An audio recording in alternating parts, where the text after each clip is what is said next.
the world of agencies is interesting. Like I have no sort of hard and fast, blanket opposition to using an agency. I just think that a lot of the products that I've marketed are relatively nuanced. They're high involvement products. Often they are relatively complex and require certainly a degree of understanding that goes beyond seeing a banner ad.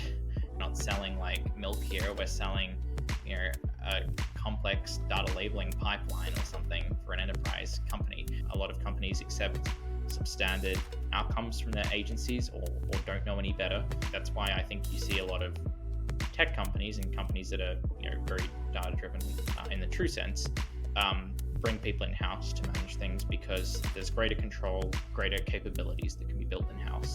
To that extent, the agency truly has to be vested in understanding your product and how people buy your product and where they hang out and all of that. And I just, generally speaking, observationally, have worked with very few agencies that are willing to spend the time and effort and are willing to be as vested in understanding that. And that really comes through when it turns to reporting time.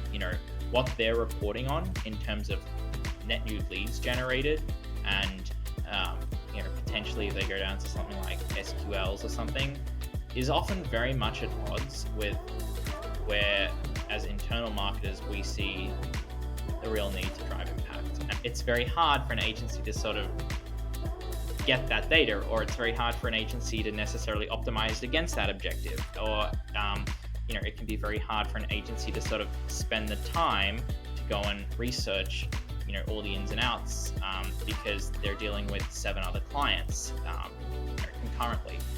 So I'm not against agencies. I just think the model of agencies is probably not ideal for many businesses.